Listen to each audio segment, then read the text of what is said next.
Hey guys, welcome back to my channel. This is Fritzy43 here with an update to my channel and an update to my Sturmgewehr 44, as you can see here. Completely different from the last time you saw it. I was doing a review on different types of ammo that works best with this firearm. So this is the new updated version. So now it looks more war-torn, battle-torn. So it looks like it went through hell. I tried to do the handguard, the same thing, same color as the rest of the rifle, but I couldn't. They used different metal. Kind of sad on that, but that's okay. Still has that used factor to it. Even the buttstock too. Burnt marks, a bit of scratches, not too much, just to give it that feel. Even the pistol grip too, still has that. It has that worn feel on both sides, as you can see here. So it looks pretty neat. I like it. And I have 7 mags for this thing. Sorry about that. I have 7 mags in my mag holders. So all 6 in holds and plus 1, so that's 7. So this is my German kit. And the camo that you see here is .44. So I think this everything will complement this video. Yep. And the reason for doing this video is to do a takedown, and this is solely requested by Dude 009 who requested this. So just give me a moment. I will place my camera on the stand and I will get to work. Alright, so now I'm going to do the strip down of my rifle. So first things first, make safe. So we got to pull out the mag, so you got to push the pin or mag release. As you can see, empty, clear, chamber's clear. Let's set the mag aside. Now first things first, what you want to do is you want to push this pin out, depending on which side it is, doesn't matter, it could go on either side. Push that out and then pull it out. And then, whoops, that should pop out, just like that. And now your buttstock should be able to slide off easily, like so. That's perfect. Now, when you're coming to this part, just make sure you hold on to the back plate right here, just in case your springs don't fly out or anything like that, because I'm pretty sure you don't want to go looking for them. So just hold on to that. Open that. That should swivel up. Just like most the firearms, everything's going to swivel open. So guess where they took that copy from? You guessed it, from the Sturmgewehr. So now we're just going to pull this out, and then you're going to have your spring for your charging handle, and then you're going to have a spring block, and then last but not least, your firing mechanism. So set that aside. Now, to go into full details on taking this thing apart, it's quite simple, and I'm going to be doing it for this video by request of Dude 009 who requested it. So you're going to have, before I get to that, you're going to have 3 screws to take apart, sorry, 4 screws to take apart. You're going to have this one, you're going to have this one, and then your mag release one. And then on the other side, you will have another one, which will be for your lower receiver right here. So you're going to have to take those off. So first things first, let's start on this side. Oh, that's hard. There you go. Let's take that out. So when you're taking out the first one, the one near the barrel, you just got to watch out because you have a washer. So make sure that doesn't go away. Just set that aside. Don't lose it. You're going to need it. And then the other one, there you go, nice and tight. Take that one out, same thing. Another screw, take that out, set it aside. Then on the other side, do the same thing, unscrew. And there we go, your screw should be out. There we go. And then a pin should come out right here. There you go. And now you should set that aside. And now your lower receiver is right here. It's kind of neat. Your inner workings for your trigger. It's kind of cool. Safety. Doop, doop. Just like that. It's kind of cool. So let's set that aside. And now to take off. Now to get to your inner workings for your barrel and all that, you're going to have to remove your mag release button. So you're going to need a smaller star screw. Oh yeah, that's one thing I forgot to mention is you're going to need a star screw. You're going to need 2 different sizes. So let's just switch that out, set that aside, and pop that one on, and then that should come out, unscrew. And there you go. Just watch out because you have also another spring right here. You don't want to lose it. So just set that aside. There you go. You're going to have a screw and then your button release or mag release. Sorry. So set that aside, and then you're going to have this one, this pin. That's for your mag release. And now your plate should be able to pop off just like that. There you go. And there you have it. This is the inside of the STG 44 for the barrel. If you want to go the full length of taking this whole thing apart, you're going to have a screw right here that I'm not sure if you could see that. You have a screw right there. You could take that off, and then you would have to take off your handguard. You're going to probably need a nail to get through the ventilation holes, as you can see, and then you just pop it right off. Part of the tool set that you would need that would actually come with would be for taking this apart, but that's it. So now I want to get to the magazines by request of Dude 009. Now he was saying that he was having problems with his mags.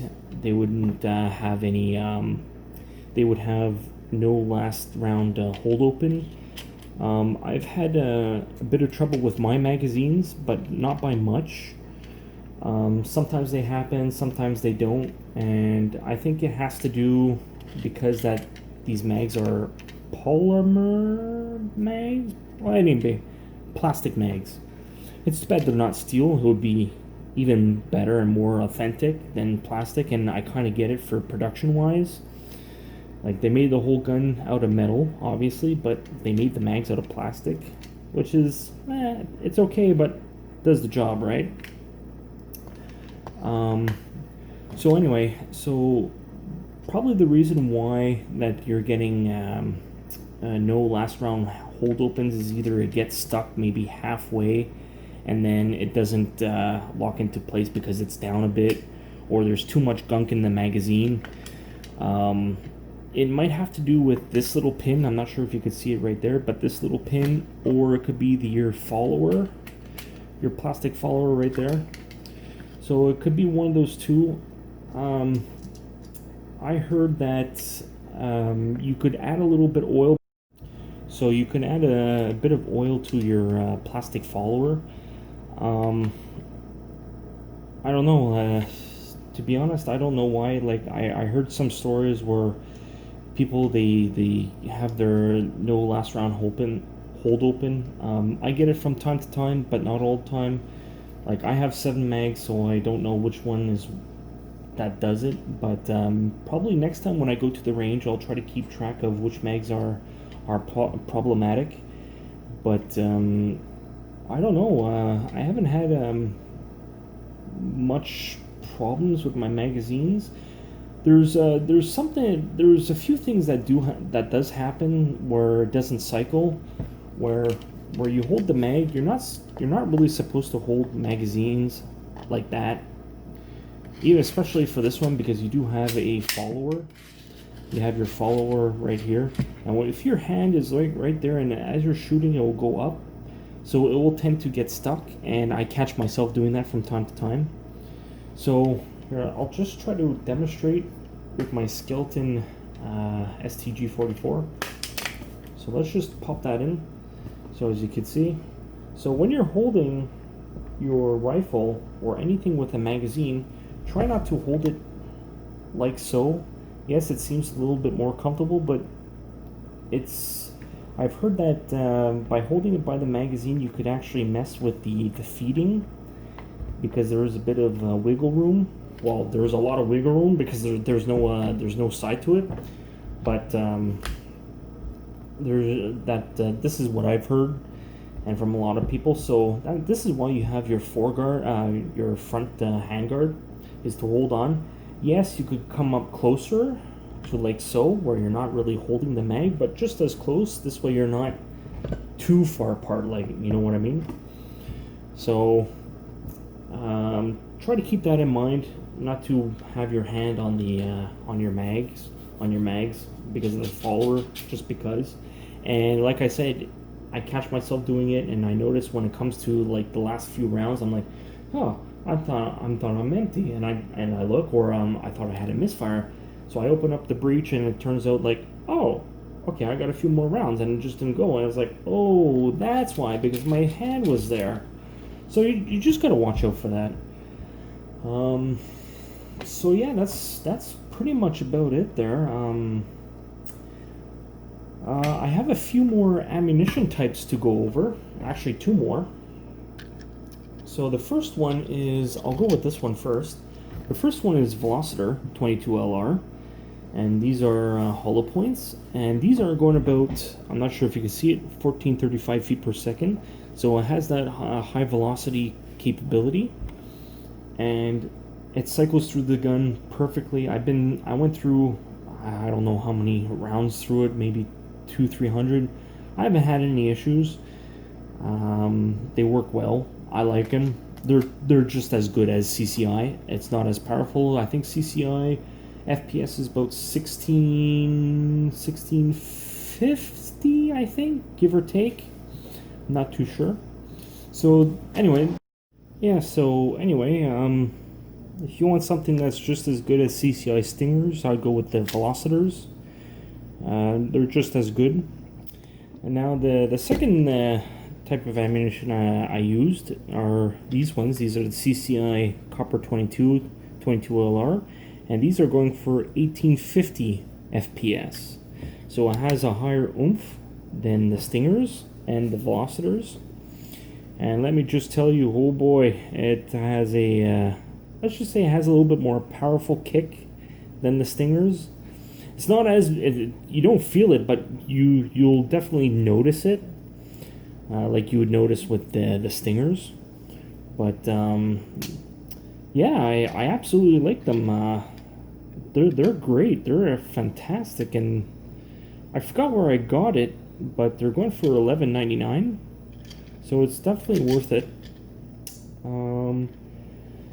So I think that's about it. I will put back my rifle off camera, and then I'll get back to you guys once this is done, and I'll talk a little bit more. Alright, I'll see you soon. Alright, so I decided to put back my rifle on camera, just in case if you're not sure how. It's basically the opposite of what you just did, but if you're not sure where everything goes and you need a step-by-step to put it back together, then I will do it for you. So first things first is you're going to need your plate. You're going to need to put that back on, like so, easy peasy. And grab your screw with the washer. Put that one at the furthest end, like so. So at that end right there. And I have lost my star screwdriver. And, oh, there it is. There we go.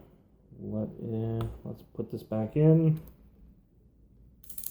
Oh, there we go, nice and tight, nice and tight. And then we'll put the other screw in, this one. So you're going to put the other screw in, and this one right here. And this will keep your plate together. So screw that in, nice and tight. And now we'll be putting back the mag release. So you're going to have to put this one in first. So on the other side, just flip it over, put it in, and grab your spring, put that above, and then your button, put that in, and then all you have to do just push down a bit. And actually, you know what? I am going to need the smaller screw bit. So we will do it like this for now, and then I will tighten it later. Oops, I dropped it.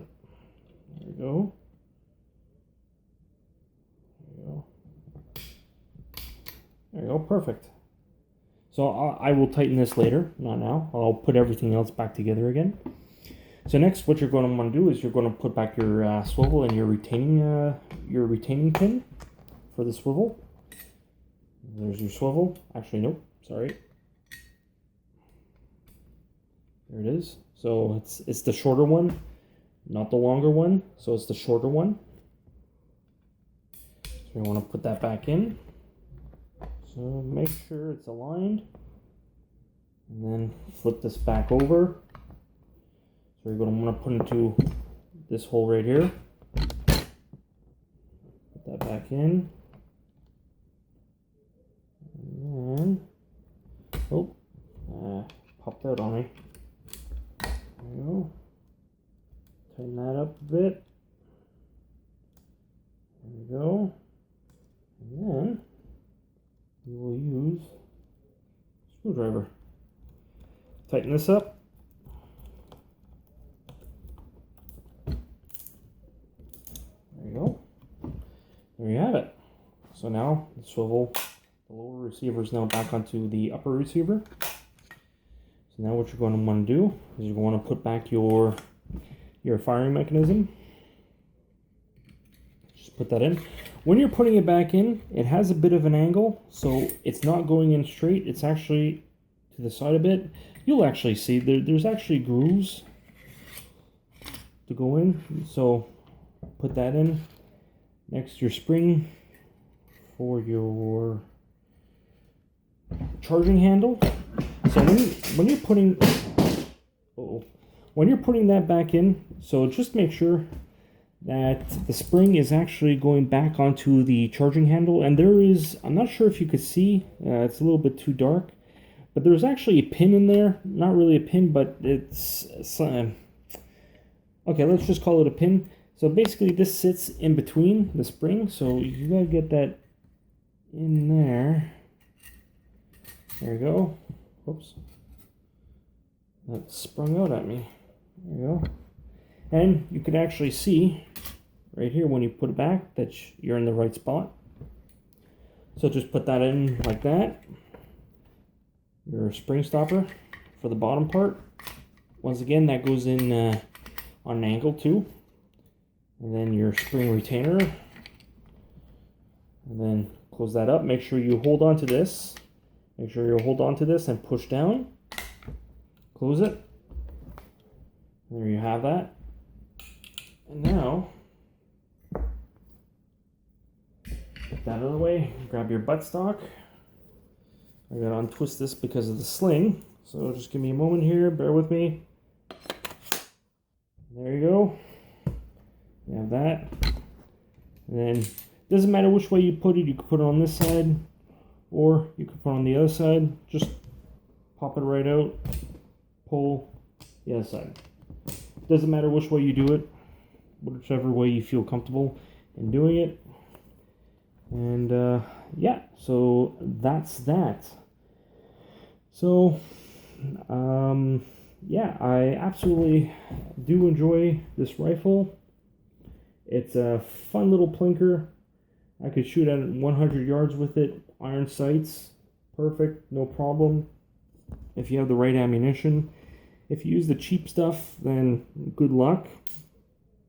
Like, you're going to get stovepiping, you're going to get jams, you're going to get all that nasty stuff that you don't want to deal with. Yes, you're going to get it occasionally with the higher stuff, with the more velocity. Yeah. I absolutely love this, and I hope this tutorial of taking apart your STG 44 has been helpful to you. I will tighten this off camera later. So I just want to go over the steps on how to do this and how I got my rifle to look battle worn. how I got my rifle battle worn. So it was actually a very simple process to do this. For the stock, what I ended up doing was I ended up taking a candle and just burning it a bit. So not too much, just to give it that worn look. On the underside, I believe up top too, and on the other side too. So it has that worn look on the stock. So it's not as brand new. So it looks like it went through hell. That goes the same thing for your handguards, for your pistol grip. I burnt it. I don't think I really scratched it. The scratching that you see here was from use, from being in the field and taking it out to the range. So I kind of put a little bit of hell on this thing, but I kind of made it scratched up naturally too. So that goes the same thing for this side. This side is a bit burnt. I'm not sure if you can see this, but I will be taking pictures of the pistol grip a little bit better. I know the lighting here is not that great, so, and I absolutely apologize for that. And I will take better pictures of the whole rifle. As you see here, it looks a lot better than what you, like I said, it looks a lot better than what you saw before. So there's no, it doesn't have the trademark logo here anymore. It's there, but it's really faded. So there's nothing at all. So it just looks like it went through hell, went through war, and the discoloration and everything.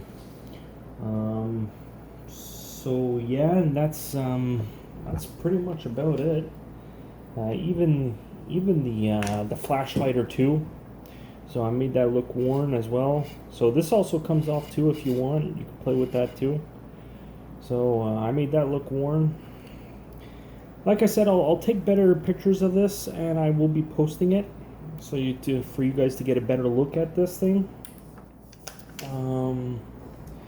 The ammo that they used for the actual Sturmgewehr, STG 44, MP 44, however you want to name it, they basically took a 8mm Mauser, which is 7.92 by 57, and they just basically shortened it just maybe about yay high, just about there.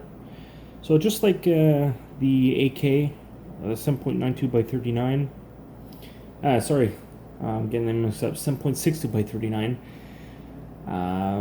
It's almost basically was the Kurtz was basically the grandfather of the 39 and all other intermediate cartridges. But there is some speculations towards that, because if I did my research correctly, I believe that the Fedorov, the Russian Fedorov, was the first one to use intermediate cartridge, and then that the Germans kind of somewhat adopted it. I think I might have my history backwards, but I do believe that the Fedorov, they used the first intermediate cartridge. But you know, there's a lot of speculations with that.